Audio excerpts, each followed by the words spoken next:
I call to order the Adrian City Special Meeting for August 1st, 2022. If everyone would please rise for a moment of silence and the Pledge of Allegiance.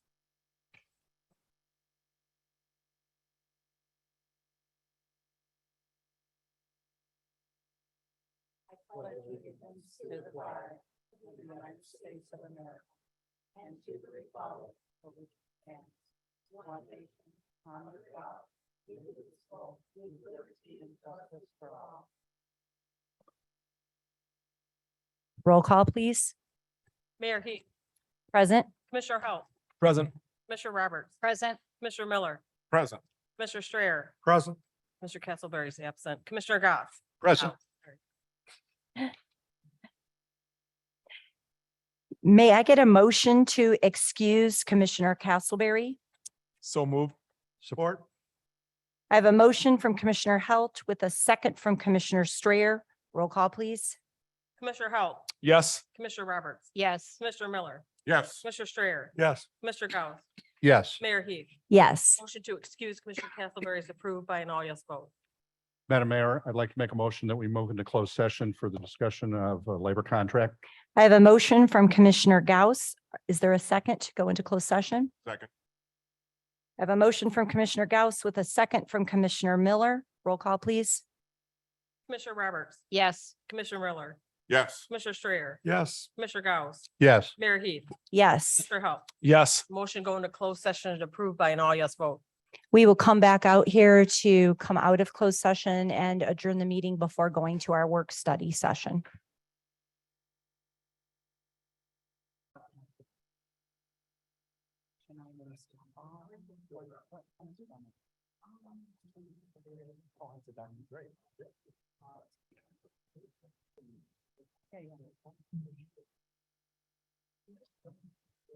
We have voted to come out of closed session. So at this time, may I get a motion to adjourn? So move. Support. I have a motion from Commissioner Roberts with a second from Commissioner Miller and Commissioner Strayer. All in favor, say aye. Aye. Our special meeting is adjourned and we will now begin our pre-meeting work study session in the back.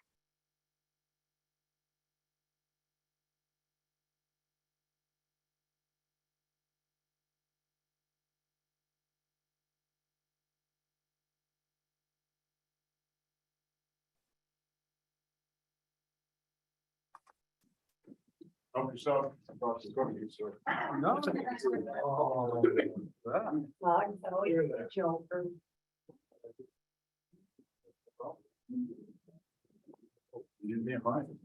We don't do that. Recording comments. I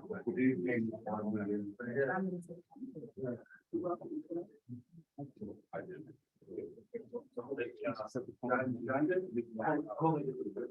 We good.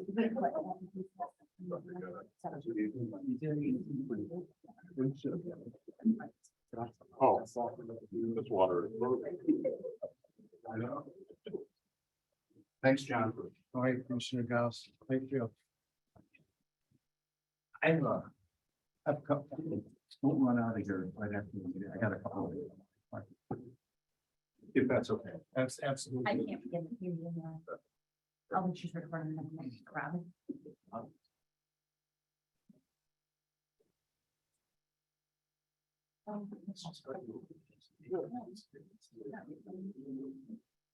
Right. Is your water frozen? No, Okay. it's spotty. Some spots in there freeze and come down.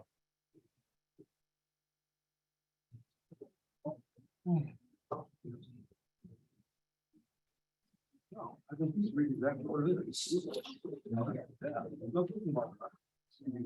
Correct. Michelle, you can begin recording whenever you want. It's recording. Oh, it already is? Okay, sorry. I couldn't even. I'll try and see it. All right.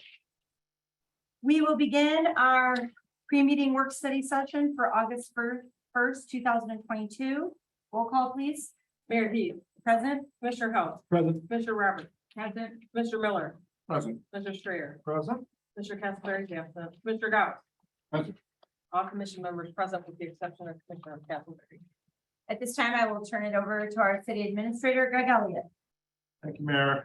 We only have two scheduled items on the pre-meeting agenda tonight, and they're both related. First is to give you an update on the Riverview terrace situation. Since our last update, well, I'll back up and just go through this chain of events for those who may not have heard about it or known about it. So last Monday, called by the fire chief, and he indicated that there was an expectation that that building was going to need to be evacuated based on a crack that they had found on the third floor when they were turning a unit to pull the carpet back. There was 6 to 9 inch crack between separation between the wall and the floor. We discussed it for a moment and agreed that the emergency operations center should be activated. It was activated at that time. It convened about 10:30 in the morning.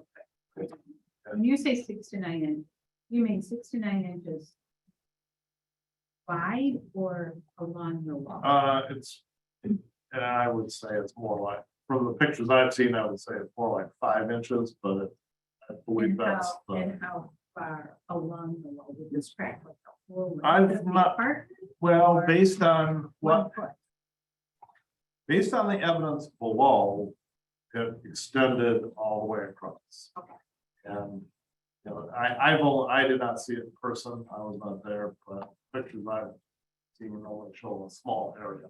But based on photos I've seen of units below, it extended all the way across. So what was to transpire then that day was, they were having a resident meeting around noon. And at the same time, starting at 11:30 or so, there was a structural engineer going through the building, examining not only that unit, that evidence, but the entirety of the building.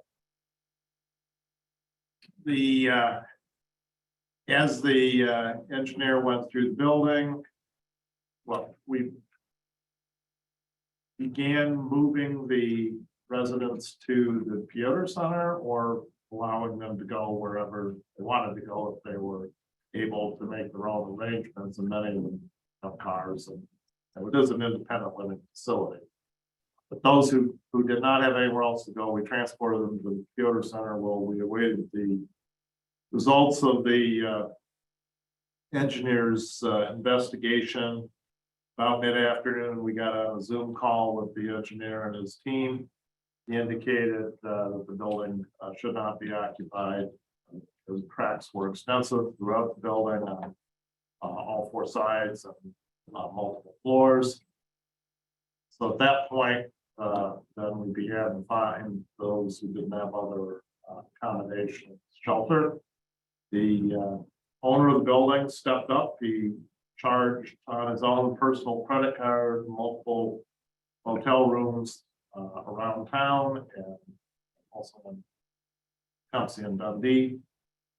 And then Runaway Transportation, Adrian Dial-A-Ride began transporting the unit. They had transported the residents to the Piotr Center. They began transporting them to the hotels, and the hotels were secured through Friday of last week. Department on Aging set about making sure everybody had meals where they were at. Obviously, they have cooking facilities and hotels and such.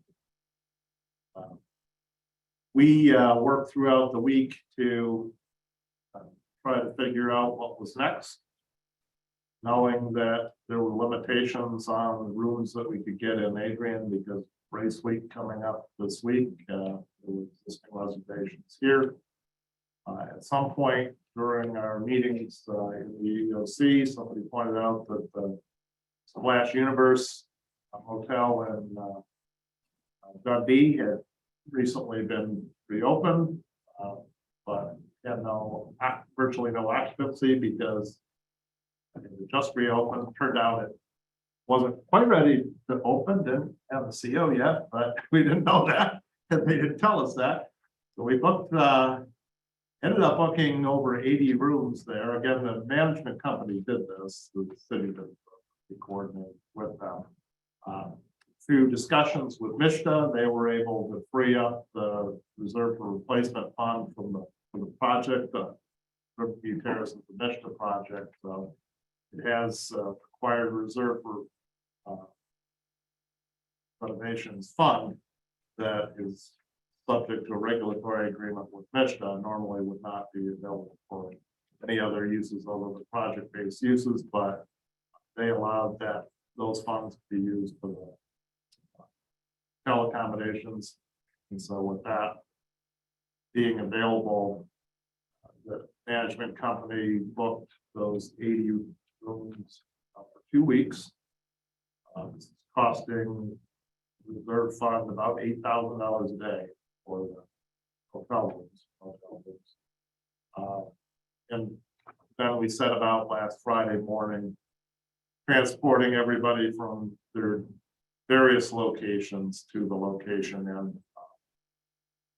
in the Department on Aging has been coordinating meals there now, and MDHHS has taken the lead. Most of the residents, although they were living independently, did have a caseworker of one sort or another through various agencies. And MDHHS has coordinated those agencies in terms of making contacts with each of the residents and all the residents so that they have a number to contact. Questions, concerns, obviously very disruptive to that community, mostly elderly people who, for one reason or another, need social services, are confused by the situation. Well, they've been told what to expect, don't necessarily expect yet. So that's right. Well, I'll give you one other update, which is that the structural engineer who looked at the building initially and made the evaluation told the owner that, and we were on this call with the owner when he was making this report, that it was really outside of his wheelhouse. There was a commercial contract down there as well, and he concurred that neither of them understood how to repair the damage, that it was too specialized a matter for them to deal with. They referred them to a structural engineering firm out of Chicago, who did come in today and looked at the building and we don't have anything in writing from them yet. Tony did speak to them today, though. They're optimistic that the building can be. We're working on trying to figure out what that timeline is. The original structural engineer indicated it was months, not weeks. But based on that, we've been trying to think about what a midterm solution could be, although obviously fearful that the cost of it and whether or not it can be, we're obviously fearful that the cost of repairs could be so great that, especially with no substantial replacement in place, project's only been under its current mission financing since 2018, so that fund doesn't have all that much money in it, and a burn rate of $8,000 a day is going to have virtually no money left in it when we're done with 2 weeks. Unclear, the debt on the project through Michigan is non-recourse, so owner can walk away at any time. Wait to see what will come of that. Hopefully we'll know something along those lines by the end of this week based on guidance from Can you touch upon, because I do believe it was 25 miles per hour winds, but can you just touch upon, they can go back into that building to get mail, which some are doing. So if you see a lot of cars there, because I've actually had people reach out to me and say, why are there so many cars there? I see people coming in and out of the building if it's that unsafe. Can you touch upon what we were instructed on that? Yeah, the only written report we got from the original structural engineer was regarding restrictions on access to the building. So like you say, Mayor, he indicated that people could go in small groups as long as wind speeds didn't exceed 25 miles an hour at that time. Also advised that really no one should be on the property if wind speeds are above 30 miles. As I understand the construction, I'm not an expert on this, man, especially transportation, but I don't think what is indicated is that the exterior walls are basically separating floors of the building. But as I understand the type of construction, the exterior walls are not bearing walls. So the floors aren't bearing on walls. Rather, the floors are meant to hold the walls up. And so separation of the wall from the floors suggests that the walls could fall. The task would be reattaching the walls to the floor system in the building.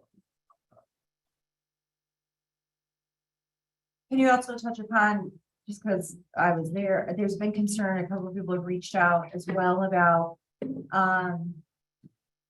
there's a few houses, there's the bowling alley, they're all very close to that. If it were to fall, if that were to happen, there was concern, and can you touch upon that, what they said for the perimeter?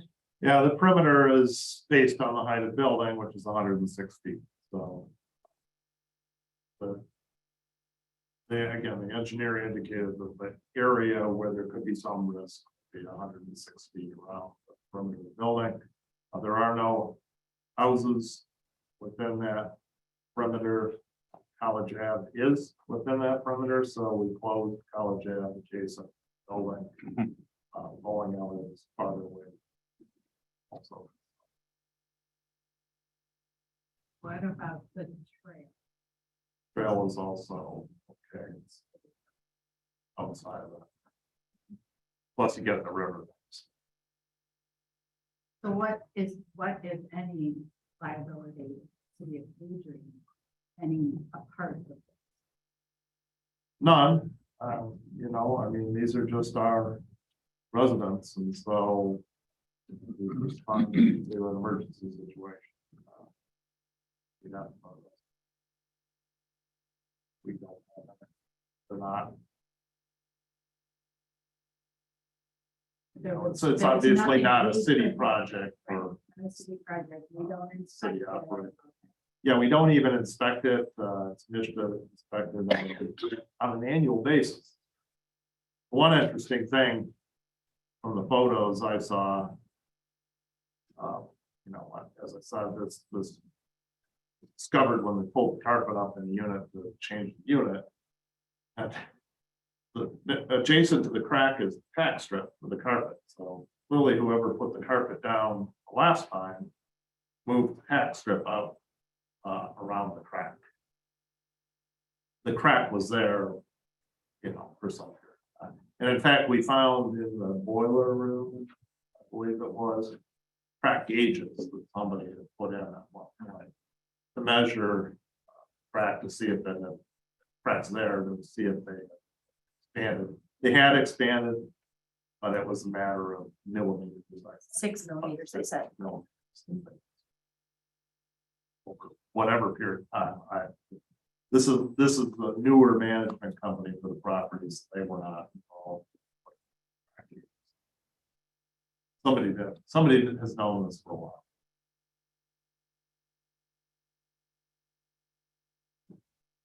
So where do the residents stand right now? I mean, have their leases just been terminated? They're totally, So the effect of us condemning the building was to terminate all their leases. They had a clause in their lease that the building was ever condemned, but the lease was terminated. So the leases have terminated.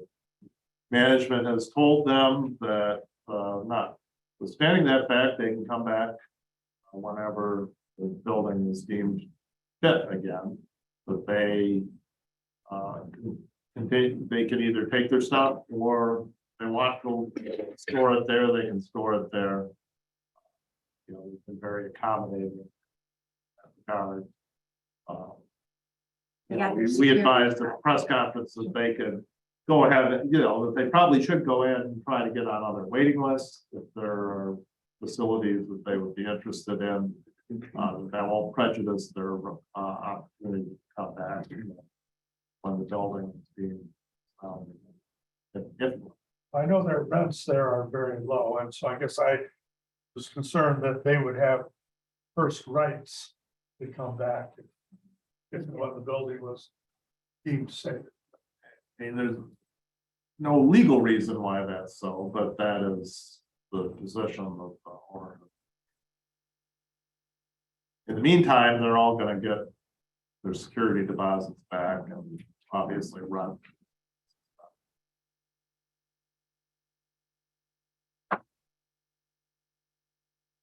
Any other questions regarding the update, or things move into the next topic, which, so as we were sitting in the Emergency Operations Center, in thinking about, you know, midterm options and what those might be, discussion turned to the fact that, and as we were considering hotels that where folks could be relocated on a short-term basis, discussion turned to the fact that the Adrian Inn is for sale and has been for sale. And John and I know, because we've been in litigation with them after you declared it a public nuisance. They represented the fact that they can't wait to sell it. They don't want to own it anymore. They current owners, and so the idea was floated to secure that as a potential solution for some part of the residents. Now, there were 175 or so residents in Riverview Terrace, but we've only been asked to provide accommodations for the management company asked for about 80 of them. Now, of those 80 or so residents who are now mostly at Splash University, a few still here in Adrian because of medical needs. You know, Adult Protective Services is working on getting more appropriate placements for a handful of those. Let's say probably 5 to 10 who, you know, really shouldn't have been living independently based on their current circumstances. So it would be reasonable to expect that about that many people will find other placements. Won't be housing going forward. So there's a nice synergy perhaps between the number of rooms available at the Adrian Inn, which is around 70. There's potential to have up to 76, I think. Convert some rooms that are storage and be part of that. And the number of folks who seem to need interim solutions here who haven't been able to find other accommodations on their own. So I did go out and was able to secure a purchase agreement with the owners that I believe was in your packet.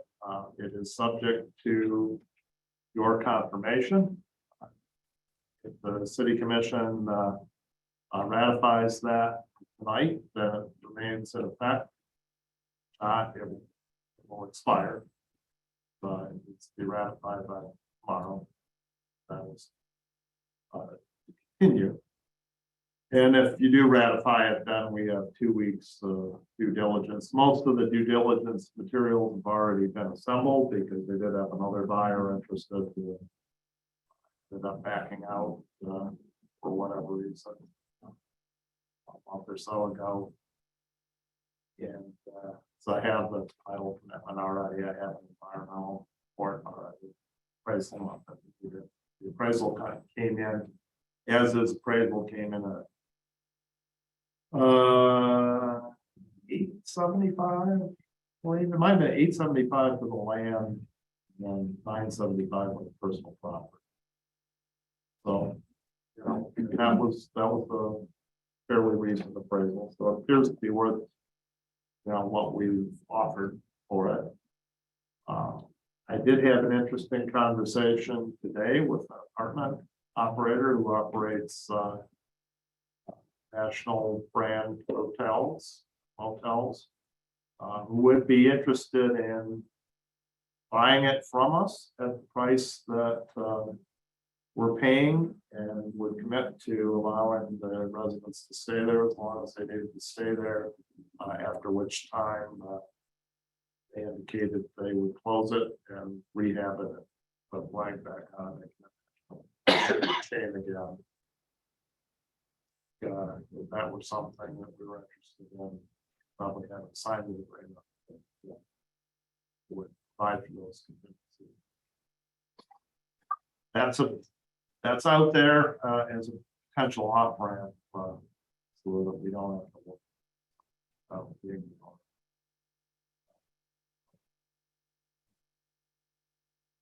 That's one of my questions with this is,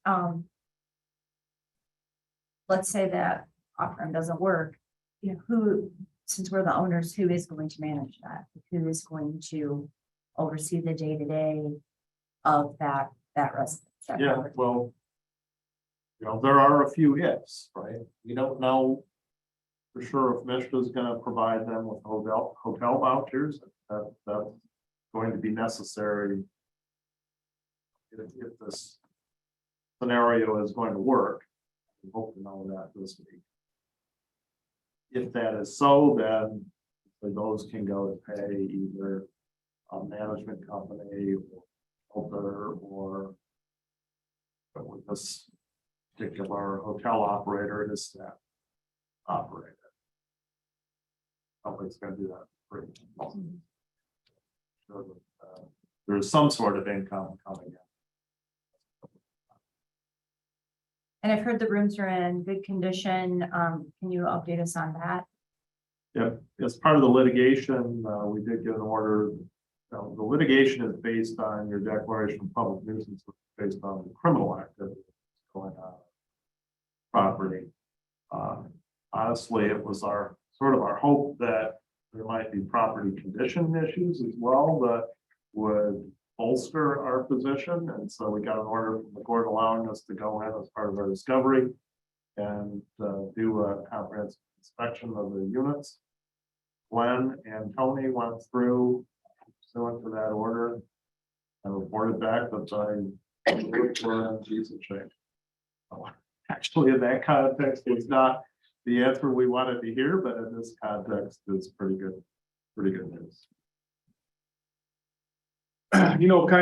Kelly, Commissioner Casper and I sat in that meeting when we kind of were at the 12th hour. It was like, it was Wednesday, it was about 1 o'clock, and we're sitting here wondering, like, because this is before the Dundee option came into play, and we're like, you know, where are we gonna place our citizens come Friday at 11 o'clock? And you know, our biggest fear around the table was that 11 o'clock, the hotel is gonna want them out of the hotel, and they're in the mall parking lot. They're at 223, so you know, we were kind of all brainstorming, and then we came up with this idea to kind of kill two birds with one stone. I think that nobody here wants to be in the hotel business from a city standpoint, but like, it is what it is. I mean, we have a humanitarian crisis, and I believe government should stay out up to a certain point. We cannot displace, you know, 80 to 100 people into a system when we already have a housing shortage. And even if, you know, the gentleman you met with today, you know, even if he doesn't want to pursue that, you know, just doing the numbers, if you have 70 units, conservatively $400 a month rent, $28,000 a month, $336 a year, and you know, in cash flow. I don't know what the operating costs be on that, but I think that we could figure a way out to hire a property management company to run it, to run the day-to-day. Once you get big enough in real estate, that's what you do anyway. So, but I think that we have an obligation, you know, in my opinion, we have an obligation to, it's not a knee-jerk reaction when we're talking about our population that needs support, you know, and to just turn a blind eye, I think that's irresponsible on our part. So Again, it's like, it's a lot of what ifs. I mean, you and I talked about it. But I mean, we have to find a place for our citizens after these 2 weeks went up. And I know some people in the community have asked, and I know the answer that it's uninhabitable. I've heard this by many people, but people have been asking about the Bixby, the old abandoned Bixby building, but I do know, I mean, if you could address that as well. Yeah, we reached out to America, and that's what we're told. I personally, but with the EOC, we were told that it's current condition. Habitable has been basically prepared to have some substantial effort to bring it back to the position where we have. And I was actually surprised when you and Eric both said that of the condition of the property, like how decent it was. And so, again, because, we don't want to throw our citizens into just something that we have to, invest a bunch of capital into. So, And correct me if I'm wrong, but the meeting the other day, they say that every room has a fridge and a microwave, correct? Yes, the rooms have fridges and microwaves. It's gonna need, the hot water heaters are gonna need work.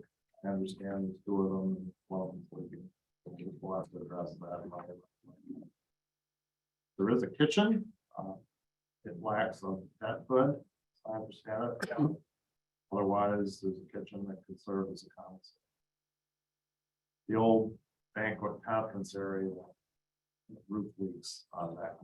That's the one area not useful. Well, I agree with everything Commissioner Health was saying about we need to be there for our citizens, but we've also talked about we don't really want to be in apartment management either. What's the time frame like before we would engage with a company to manage this facility? Would it be possible to get everything going and then flip this property to the gentleman who said he was interested in purchasing it? That would be possible. It may even be possible just to assign it and never even close. We have a short window for due diligence, which 14 days, and I made it 14 days because that's how long we had with the current hotel situation. I'm also very worried that hotel operator that may not want to extend the 14 days.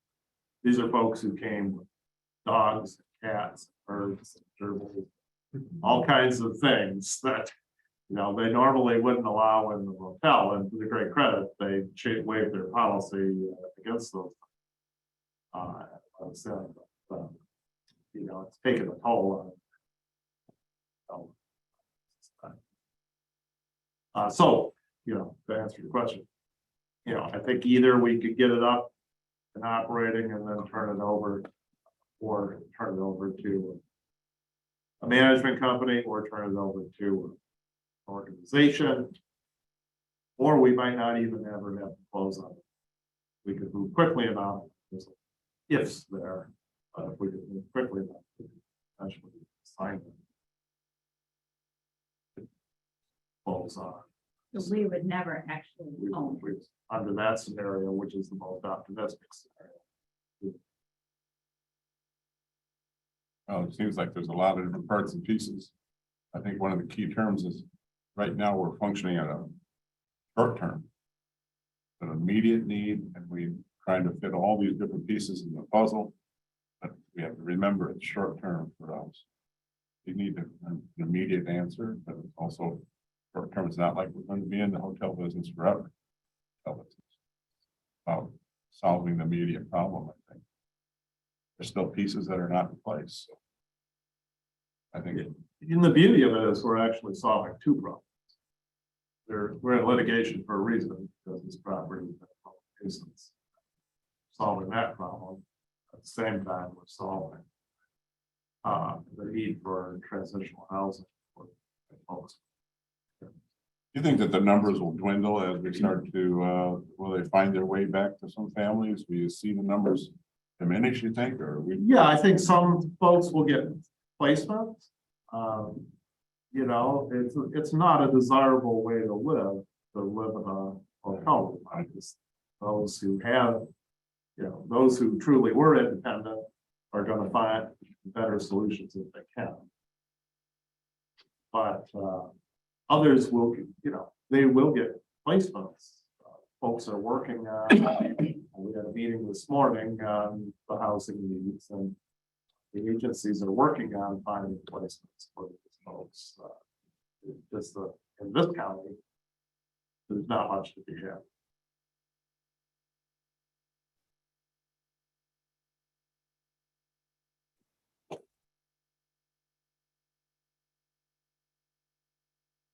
I just think if we can keep them in Adrian, I know that was a huge concern and we had to obviously move them to Dundee. Just because there were no available hotels, but this population is heavily dependent on public transportation. They're heavily dependent on services. From, you know, Department on Aging or Department of Health and Human Services. It doesn't, you know, they all are very reliant. Some are reliant on medical services.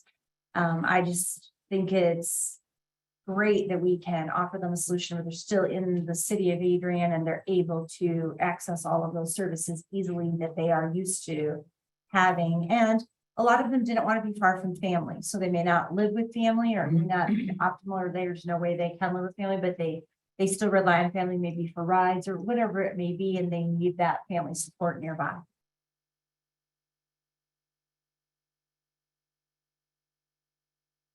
Does this mean the lawsuit would? Yeah, if we actually close on it, or if you, or find it to somebody responsible who closes on it. That's possible.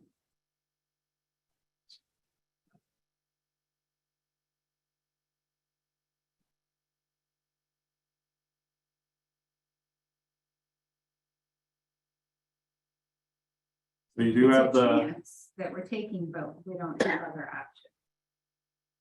well, it gives, yeah, I mean, we, you know, best case scenario, we won't even need it because, you know, the new structural engineer will decide there's a quick fix. I'd be surprised if that was so, but, you know, that would be the best case scenario, in which case, I think we got a willing buyer for this property. We will do with it what we wanted to see done with it, which is turn it into a national chain with high standards. So, for the community. So it's a good insurance policy to have, even if we don't need it. It'd be wonderful if we don't need it. I think we probably will need it. The pictures are alarming. I mean, the gaps and that, I mean, I just don't, I'm not no structural engineer by any means, but it's, I mean, it's big. I mean, they had their hand on it. I mean, so it was really alarming and I know how this works usually, like if it's too much money to put into it to get a return on it, you know, from an owner standpoint. I hope I'm wrong, but big building. Work this week, right? Yeah, thank you so much, Greg and Michelle. And Eric, our fire chief, we're living in here along with so many different agencies and different groups and Runaway Transportation Dial Ride, the transportation coordinator, and Craig Tanis from Emergency Services. They were literally set up camp and we're living in here 4 days on end in this room. And thank you to Commissioner Halt and Commissioner Castleberry, who were involved in several of them when I couldn't be here because we had the Japanese delegation visiting and we were taking turns with who could be in here. So, but thank you so much. It was I know they were long days. And a lot of craziness, but it was great collaboration. And that was what was so great to see everybody coming together and really putting their heads together and coming up with great ideas all together and working together. So you do have the purchase agreement on your agenda. Resolution that would ratify the my signature on that. So that was adopted, and will stay in place, but we have 2 weeks of due diligence. It really started last Thursday, I guess. We- the 14 days of due diligence, not out for any reason. Or no reason. Not like we're irrevocably bound. If it is past sunset in 2 weeks, we can basically start busing these people from Dundee. over there. Yeah, the owners, or sellers in that context, committed to not taking any reservations that would extend past the closing.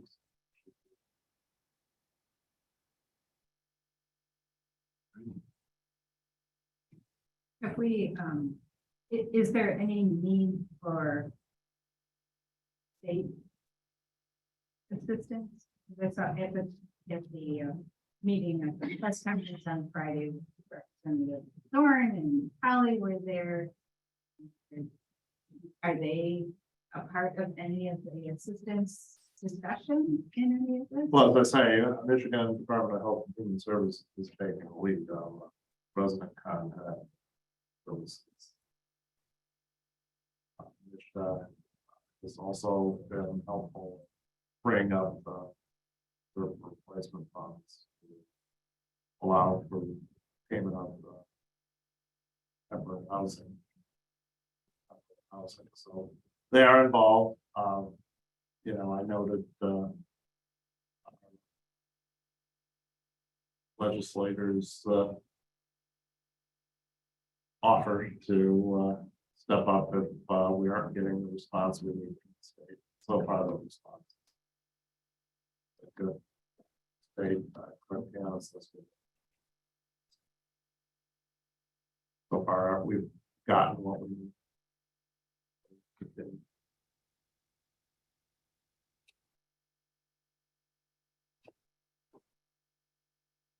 Well, I will say I'm really happy that we did the upgrades for the emergency command center because it came in very handy when needed this time to have all of the capabilities and all of that thinking that went into when we were upgrading the chambers for that. Used it twice in, I think, 2 months now. It's getting a little bit old.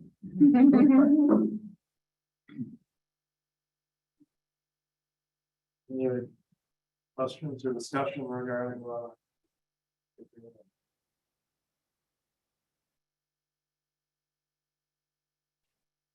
I think we're probably lucky that we're passing for the foot people.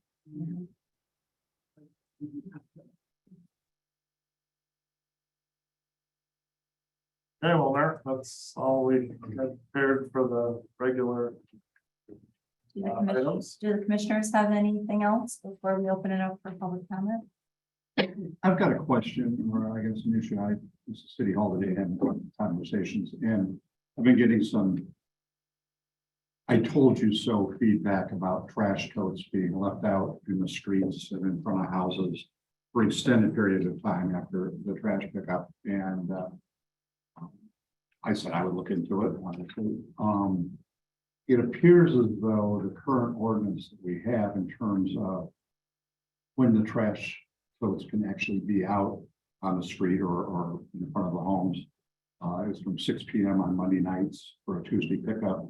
And they should be in by, I believe, either Tuesday nights. I think it's Tuesday nights at 6. But the ordinance only addresses recycling totes. It doesn't include the trash totes that we now have out there. We looked at the ordinance this morning while I was with Matt, and Matt checked it. We may need to tighten that up a little bit so that we actually have a way of I feel like there's in the solid waste chapter, there is provision for, I mean, because we regularly enforce boulevard trash. Now, the question is different now. And I've had this discussion with code enforcement.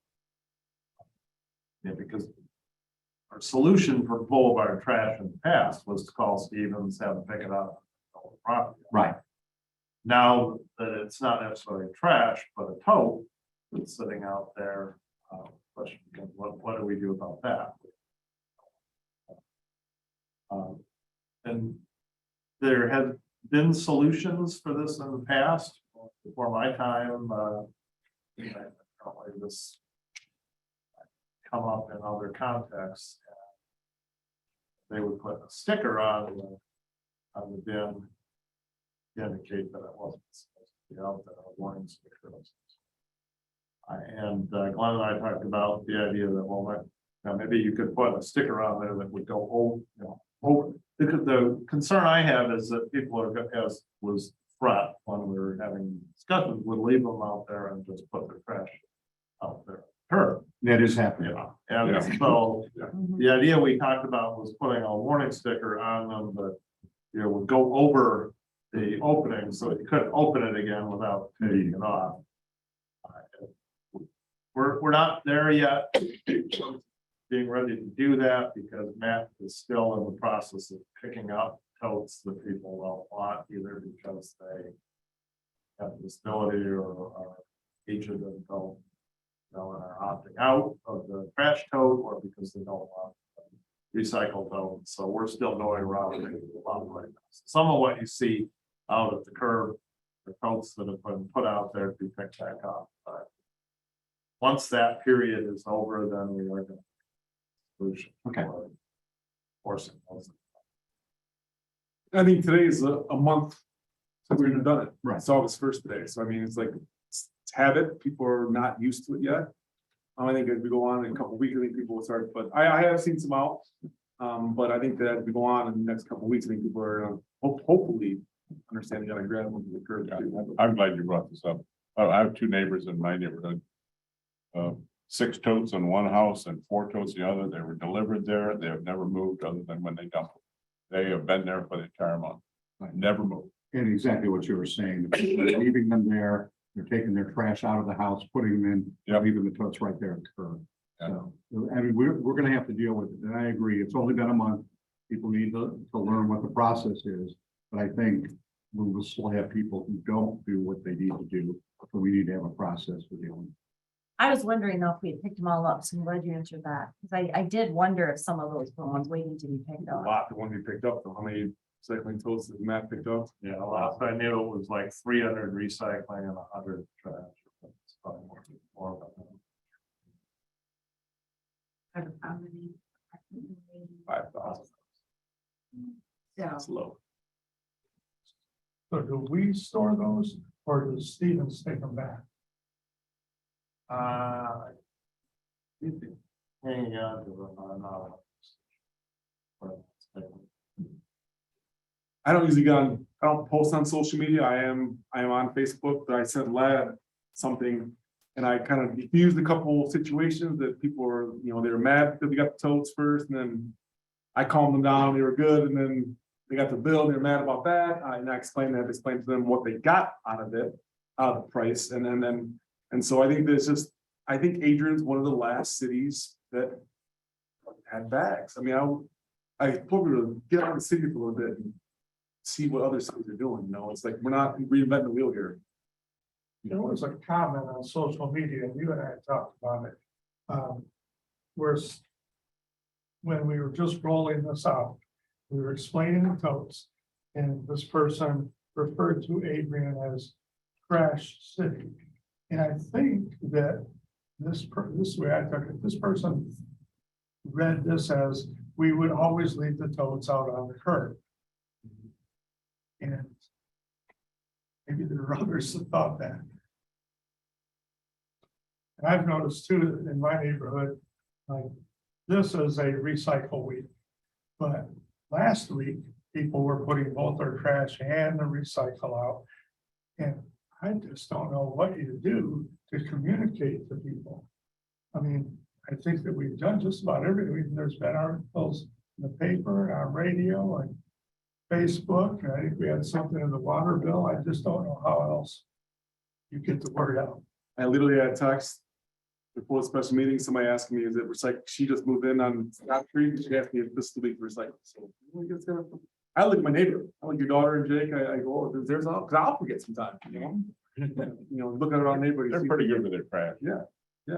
Well, they definitely, the word has gotten out about the dumpster though, down at the compost site. Love it. Because we have been taking a lot to the compost site, not to the dumpster, but every time my husband pulls in, which has been a lot lately, they're always telling him, man, we're gonna have to go get another one. It's almost full again. And he said that's more what he's seen. It used to be people going to their compost. Now it's people coming in with their trash. And I know my aunt didn't even realize it, lives over on East Hunt Street, and she didn't even realize that was an option, because she said, are they not doing the spring cleanup? She was waiting for that.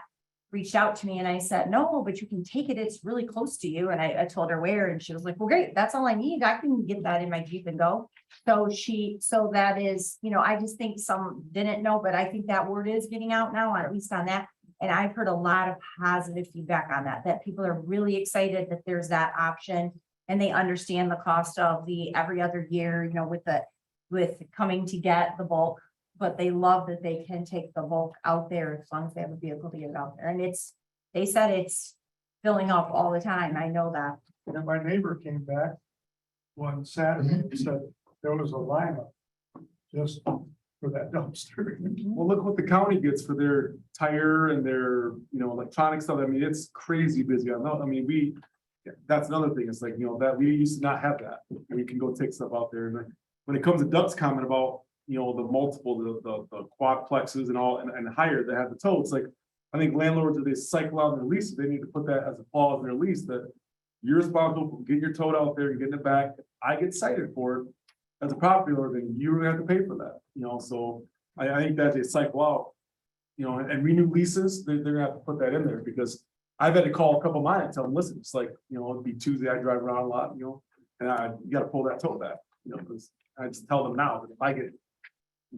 billed for it, then you're gonna pay for it, even though I have no grounds to do that, but. Robin, just out of curiosity, have you seen an increase in the number of people coming in and requesting compost site permits? I know more than normal, but people that have never had them. Right. Yeah. I just have one thing, happened to be downtown Friday night with my family and late at a local establishment sitting in our park with a wonderful, beautiful night out. But there was discussion on how long we could be out there, and I couldn't remember, so luckily I texted Michelle and hey, what did we vote on? I said it's 11 or midnight. So we were good, but I had asked both Mammoth and Kellner's that night, and the staff were not aware that we had extended it an hour. So we're talking about getting the word out to people. We need to make sure that the staff, the establishments know. Police officers, staff know that we extended it in an hour. I don't really know that, but once we voted on it, what happened? Did we communicate that? Okay, So we communicated to, we haven't communicated to all establishments, and that's on me, I haven't done that yet. But we got it to a lot of them. Mammoth was one of the first ones we communicated to, so I'm not sure what happened after that. But we still have a couple of the tricky thing is, not all of them are open after 11, so we haven't, or after 10, so we haven't communicated to those. We need to do that to the rest of those. So I don't know how we get it to their staff. Beyond that, I think Vince knows. I don't know if he's communicated to the officers or not. I would imagine he has, but I can't speak to that. When you put the signage up at the park, what's it gonna say the hours on it or not? It will not have the hours that Didn't know. we're waiting on our quotes for the park signs, and we're waiting on quotes for the new signs to go up to for the extended hours. So, Like everything, it's communication. yeah, it's communication. So we'll work on it. We'll figure out a plan to get it taken care of. Maybe reiterate, make sure that the business, the managers tell all their staff, because I know like at Mammoth, Jude's gone right now. I already know he's gonna be gone for a few weeks. He told me that, and his brother's here filling in for him, he's from out of state. So there could be, I know there was gonna be some staff that's not normal there, so maybe he just didn't communicate that to them, so make sure that. And we've got a good Yeah. opportunity this Friday to do that. Normal. We've got, we can go out and engage with all the restaurants during first Fridays, make sure they know prior to getting busy. And it's good that the restaurants know, but again, how do we communicate that? I mean, I guess we can't really communicate it to people coming into town, but I Googled it quickly and on what came up said 10 p.m. and I said, I know that's not correct. So on our website, so it has our website been updated to say 11, and that could just be a Google thing where I know sometimes when you search, you get stuff that's 5 years old, but we just need to make sure it's correct. The information we're sending out. That'd be something you could add to the district's app, and as that gets going. Yeah. Something that'd be out there. Possibly too, just to help.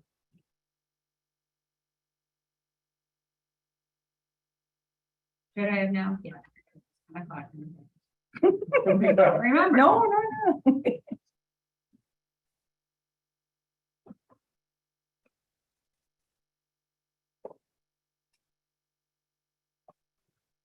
anything else? All right. Okay, at this time, we will have public comment. We will start inside the chambers first. Just to reiterate, there is a 3-minute time limit, and for the record, please state your name and address, and you will hear the alarm go off when your 3-minute time is up. Hello, Gene Ramos here. I know, never heard of me. I'm 4.2 South Winter Street.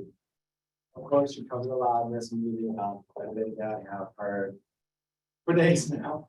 But I just want to congratulate you guys on the work you're doing and how much progress you made in helping these residents. It can't be easy, of course, there's still a lot to be done, but great job what you've done so far, and happy to see you all working so hard on it. More comments for you in the regular meeting. That's all. Thank you.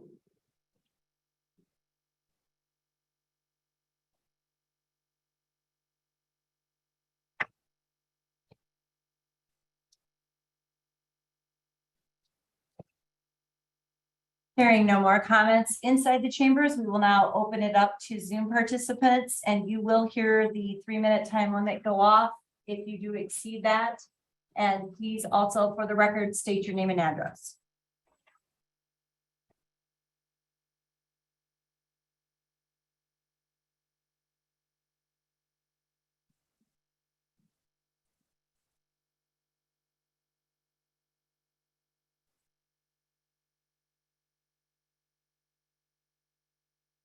Ken Tokars, 110 South Locust. Can you hear me? Yes. I guess I want to talk about waiving the bid process and just remind you guys of a couple things. So there was a big issue a while ago with the fountain, and basically the bid process was waived on that. I think the next time that we waived the bid process was something for the sound system, and the commissioners, I could tell that they weren't very happy by the fact that the bid was actually posted in the agenda, and everybody knew what the numbers were. I think Commissioner Strayer made several comments on that. And I guess I just question how we did the same thing. We just posted the bid for something that's going to be there. So now everybody knows those numbers. I just kind of question what we're doing. Commissioner Hout is very commonly says that, taxpayer money. And I guess if he was buying something for his house and basically someone came back and said, hey, this is what we're going to do, then came back and said this, and then came back and said something else, and then said, hey, we're not going to get a bid. I mean, if you wouldn't do that I wouldn't do that for my house. I'd find myself a different contractor. And I just question, what we're doing here. I mean, the problem with this is, we had a number, which was, I think, around 60,000. Now we're approving 179,000. And basically, I sent you guys an email. The bids for the contract you guys are looking to approve was like almost double the price for Trestle Park, and they couldn't do anything until the fall. And now all of a sudden we can do this, and we can do it by waiving the bid process. I think you guys owe it to the taxpayers to follow the bid process, look internally at what you're doing.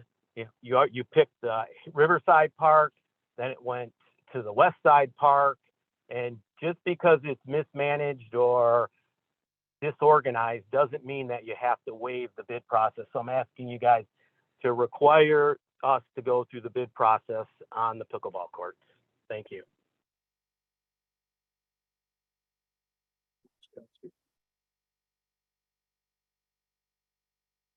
Bill, you may go ahead.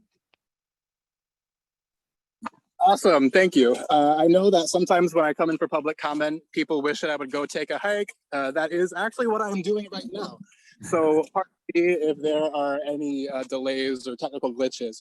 I just wanted to thank the commission for looking into using the Adrian M parcel in this humanitarian crisis. Last year, I was able to really get a good feel for what was going on in this parcel. And it's an awesome building. You're looking at precast concrete. Honestly, this thing could probably survive a nuclear war. I was really excited that there was a parcel in reasonably good condition that could be used to really ameliorate a humanitarian crisis, as Commissioner Hell widely addressed it as.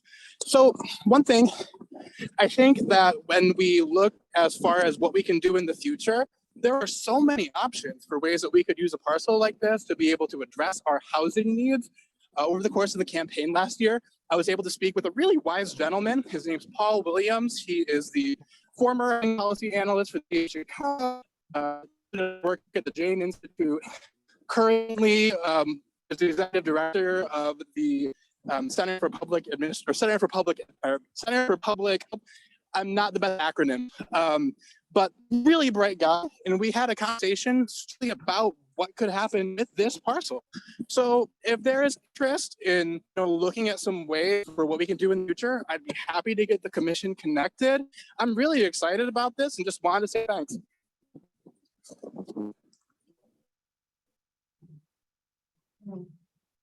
We should.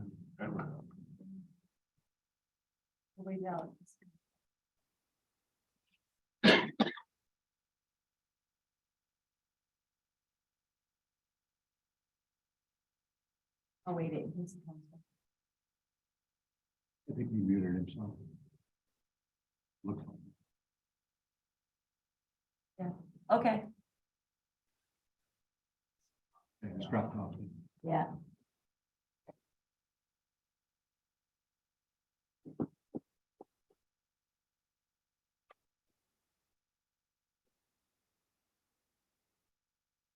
Any more public comment on Zoom? Just making sure.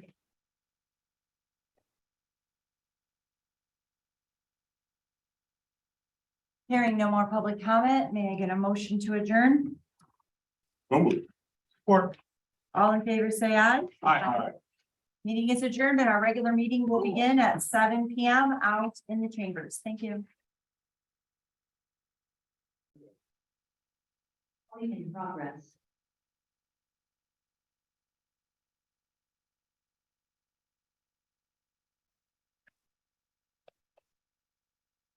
I call to order the Adrian City Commission meeting for August 1st, 2022. If everyone would please rise for a moment of silence and the Pledge of Allegiance.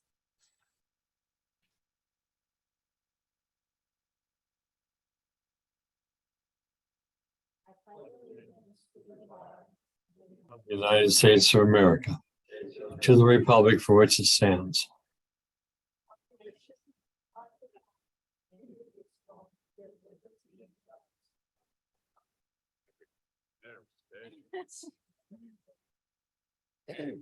Roll call, please. Mayor Heath, Present. Commissioner Hell, Present. Commissioner Roberts, Present. Commissioner Miller, Present. Commissioner Strayer, Present. Mr. Castleberry is absent, Commissioner Gauss. Present. May I get a motion to excuse Commissioner Castleberry? So moved. Support. I have a motion from Commissioner Gauss with a second from Commissioner Strayer. Roll call, please. Commissioner Halt, Yes. Commissioner Roberts, Yes. Commissioner Miller, Yes. Commissioner Strayer, Yes. Commissioner Gauss, Yes. Mayor Heath. Yes. The motion to excuse Commissioner Castleberry is approved by an all yes vote.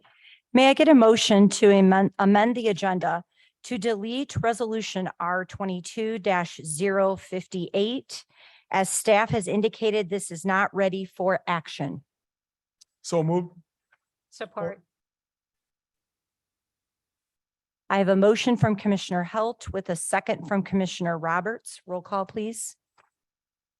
Commissioner Miller, Yes. Commissioner Strayer, Yes. Commissioner Gauss, Yes. Mayor Heath, Yes. Commissioner Halt, Yes. Commissioner Roberts. Yes. Motion to amend the agenda to strike R 22-058 is approved by an all yes vote. May I get a motion to adopt the consent agenda? So moved. Support. I have a motion from Commissioner Roberts with a second from Commissioner Miller. Roll call, please. Commissioner Roberts, Yes. Commissioner Miller, Yes. Commissioner Strayer, Yes. Commissioner Gauss, Yes. Mayor Heath, Yes. Commissioner Halt. Yes. Consent agenda adopted by unanimous vote. On our regular agenda, under ordinances, ordinance number 22-004 is a first reading and introduction of an ordinance to amend section 3.1 of Article 3 of the City of Adrian zoning development regulations, and the zoning map to which reference is therein made is amended to the extent of deleting the following property hereinafter described from the B4 Shopping Center District and including the same in the PUD planned unit development. This is a first reading only. Moving on to resolutions. Resolution R 22-059 is from engineering. It is a resolution to waive the bid process and approve the purchase of a 1-ton utility truck from Medina Buick GMC and Cadillac, Medina, Ohio. May I get a motion to adopt the resolution? So moved. Support. Are there any public comments?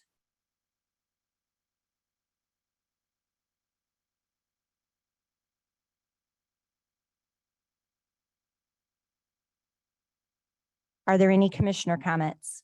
Madam Mayor, Commissioner Roberts? I'd like to ask City Administrator to explain why we are waiving this bid process, please, for the public. And so the resolution explains this, but for the benefit of the public, the staff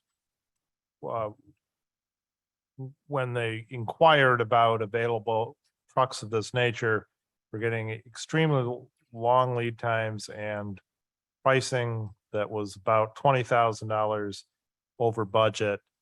They were able to identify this particular vehicle on a lot that is literally $17,000 cheaper than any of the others that were being quoted and is immediately available. But because of its immediate availability, we have to act on it quickly if we're going to avail ourselves of that opportunity. And so that's the reason for the request. Commissioner Strayer? Yeah, I don't see Matt here, but I was just wondering, what is the truck used for? It's just described as a utility truck. It's a dump truck for DPW.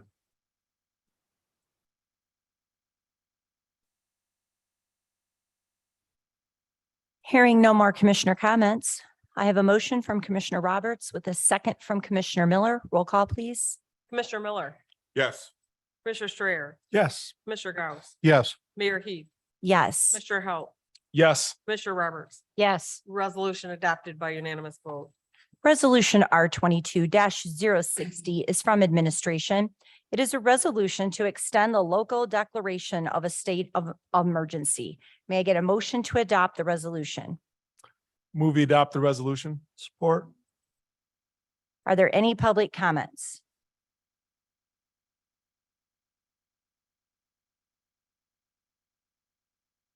Are there any commissioner comments?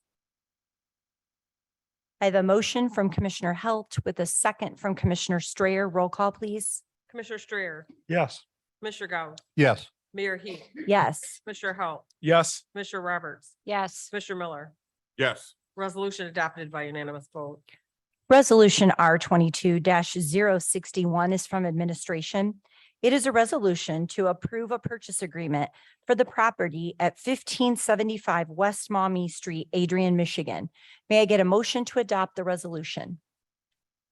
Move to adopt the resolution. Support. Are there any public comments?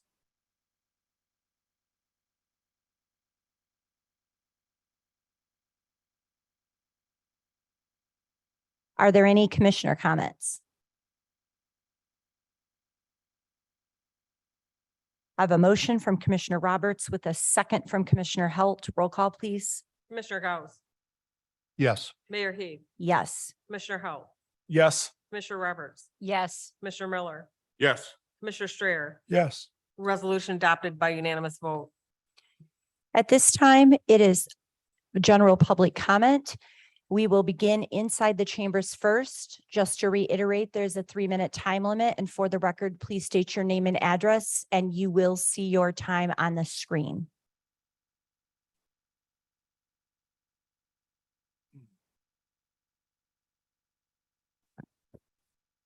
I guess I'll be first. Hello, I'm Joaquin Ramos, 422 South Winter Street. I know, long time no see. So first of all, again, congratulations on some things you're doing to help deal with the Riverview Terrace issue. I'm glad that you're all putting in good work to do this, and I'm happy to see so much progress in this. Also, I would like to give a thanks to both Commissioner Gordon Gauss and Mayor Angie Heath for their participation in the cook-off and for all the support. Greatly appreciate it. And she may not have told you, but she won a couple awards. So great job, Angie. Thank you so much. And then also I want to invite you all to our next Second Friday, which of course is Second Friday. So not this week, next week. Hope to see some of you there. And that's all I have for you for now. Thank you.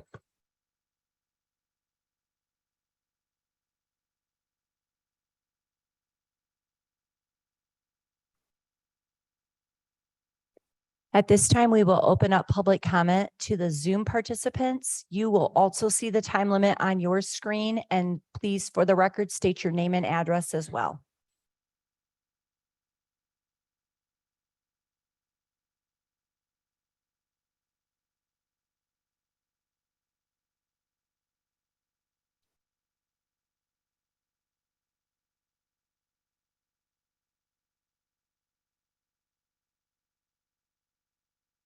Hearing no public comment at this time, we will begin commissioner comments. Madam Mayor, I have some comments I'd like to make. Go ahead, Commissioner Gauss. Last week's discovery of structural problems at the Riverview Terrace Apartments is a tragedy that has resulted in the displacement of upwards of 200 Adrian and Lenawee County residents, creating a humanitarian crisis for some of our most vulnerable members of our community, the elderly and the disabled. I can only imagine the fear that I would have if faced with the immediate loss of my home, pets, personal belongings, and the chaos of being relocated away from where I've lived my entire life. There are many questions to be answered in the coming days, but right now our attention needs to be toward caring for those directly affected by these events. I commend City Administrator Greg Elliott for quickly bringing city staff together with local relief and social organizations last Monday to address the emergency and ensure the safety and well-being of residents of the high rise. Additionally, I want to recognize Lenawee County Emergency Management Coordinator Craig Tanis, who brought his expertise and guidance to the response group, as well as the Department on Aging for their assistance in supporting the relief efforts. On Tuesday afternoon, July 26th, Adrian Mayor Heath issued a local emergency declaration with the expectation that a similar declaration by the county or by the chairman of the Lenawee County Board of Commissioners would be immediately issued. Both declarations are necessary in order to access emergency funding from the state government.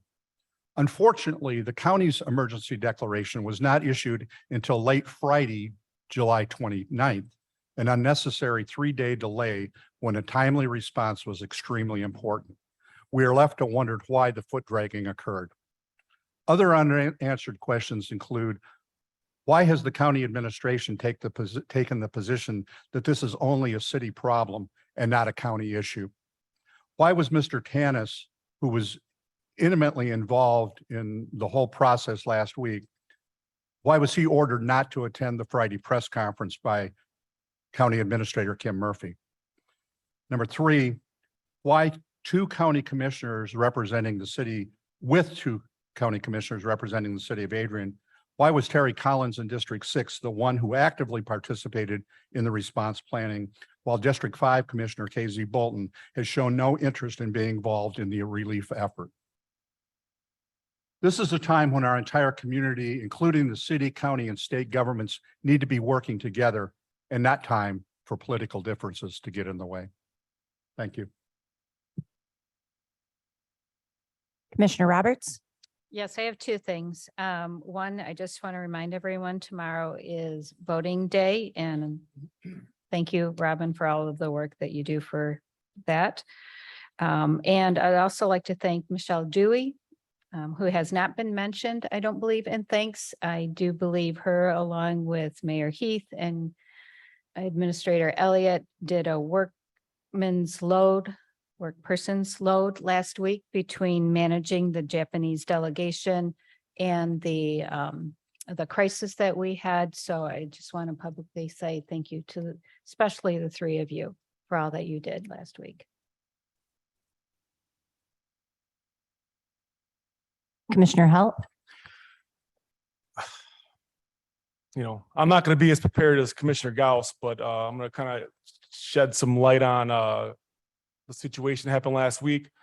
And first, like Commissioner Roberts said, I want to commend all city staff that had hands on deck. I think that it really showed, you know, we all know up here on the dais that our jobs are thankless jobs. But it's easy for us to implement policy and say, staff, go do it. A lot of departments were affected last week. We had our parks director, who hasn't even been here a year yet, according to the administrator, was a integral part of the relocation in the temporary. We had Kate, our transportation coordinator from the county. The magic that she worked to get individuals here and there, and then Friday's migration to Dundee was awesome. But I sat in some of these meetings, uninvited, by the way. I was not invited to those meetings. I just showed up. And just watching everybody from the Department on Aging director and nonprofits and city staff, our public safety department heads, come together and really brainstorm to try to figure out a long-term solution. I grew up in a place like Riverview Terrace, downtown Adrian. If those were here, the Dalton Apartments were subsidized housing that the state would help out because we grew up low income. I remember those days, and watching the newscast on the day it happened, and seeing our citizens and seeing, it really got to me. So some would say us buying a hotel is a knee-jerk reaction. And again, this is where our job is easy, where we can buy it and then say, Greg, go figure it out. But I always, before we came here, I asked his opinion, because his opinion matters, and we're going to do this, but we have an obligation. I believe government has its role and they don't have the role. But when it comes to displacing upwards of 100 of our citizens that we represent, we had to act and we had to be aggressive about it. And everybody on this board right here was 100% committed to those efforts.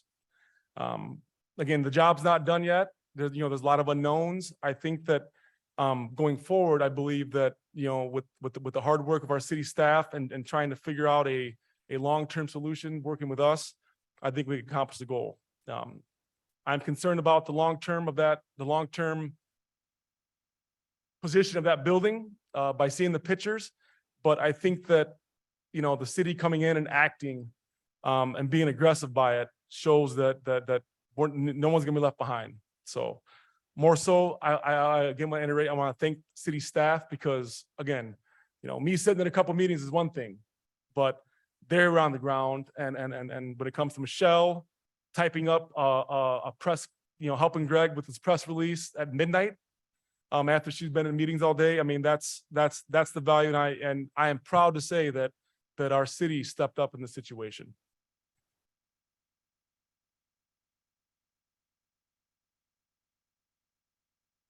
All right, I'm going to be a little long-winded here. I do apologize, but I have several things because a lot was happening last week, all in one week.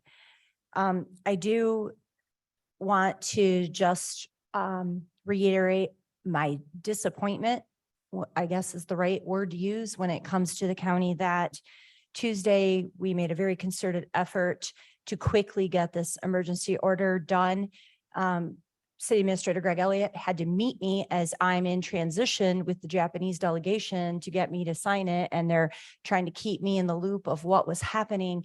And it was that important that we were going to make it work and find a way to get this signed quickly.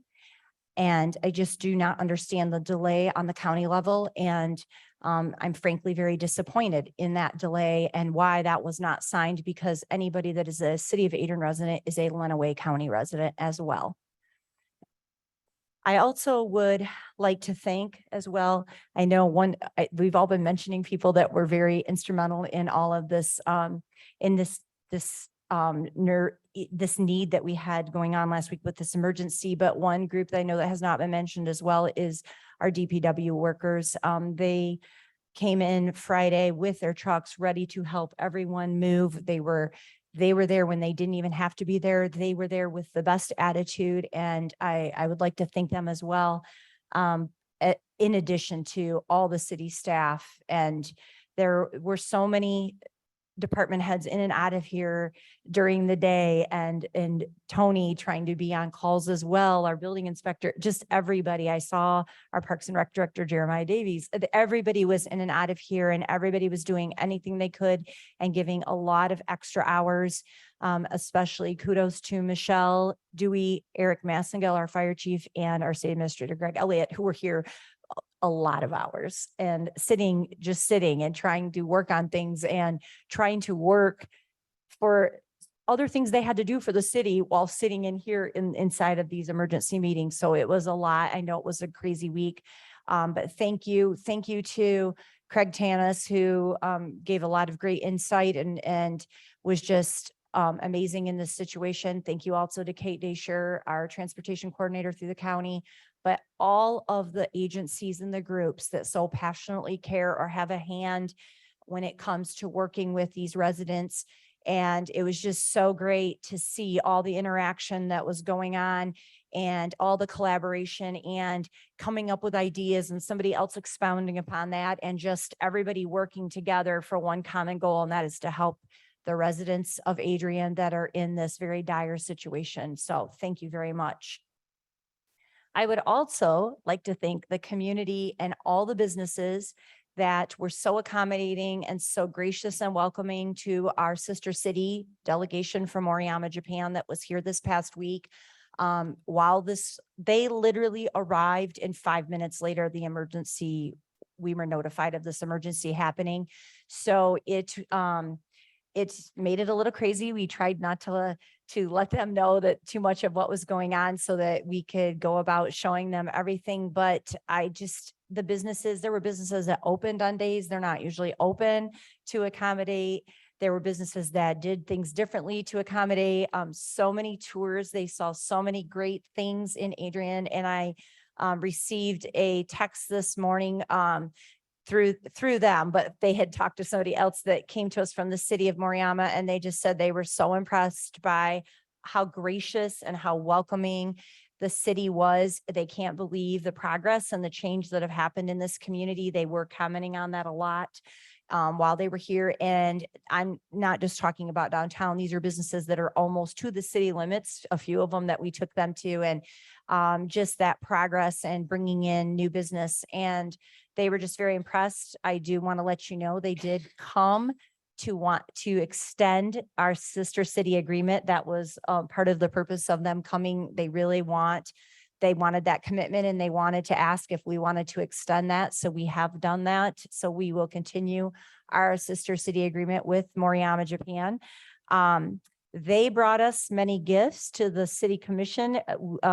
Several of us were there for a dinner so they could present. And they brought so many beautiful items from Moriyama made by local artists. And if you would like to see those, the conference table in the mayor's office on the first floor is a display just of everything that they have brought from Japan. So you may walk in there and look at all of the items. They also brought a traveling globe, which they presented to us, which every time we visit them or they visit us, the globe goes back and forth and it's engraved on there, and they brought that to us, and that is sitting also in there with that display. So feel free to come and see what they brought. It's the handiwork and the craftsmanship is just amazing. And finally, in speaking of this, I really want to point out all of that this only happens because we have host families. We have people that will take them in, feed them, have them stay at their home and welcome in people. So thank you so much to Terry and Carolyn Marr. Carolyn Marr is here tonight. Thank you also to Jim and Sue Berryman, and also to Chip and Cindy Moore. And for those that don't know, James Berryman, when he was mayor, brought in the sister city relationship, and he has been very instrumental in keeping that communication going and really helping facilitate the visit and all of that. And that he was a trooper, because I gave him a tight schedule. There was a lot to see. We have a lot of new businesses and a lot of great things going on in Adrian. And Jim Berryman was there for the long haul and on all of these tours and coming alongside, and just thank him for all of the hard work he's done in continuing to help us facilitate the sister city relationship. And finally, do not forget to vote. Just to reiterate what Commissioner Roberts said, don't forget to vote. Tomorrow is voting day, and there are many important votes tomorrow. May I get a motion to adjourn? Support. I have a motion from Commissioner Roberts with a second from Commissioner Halt. All in favor, say aye. Meeting is adjourned. Thank you, everyone.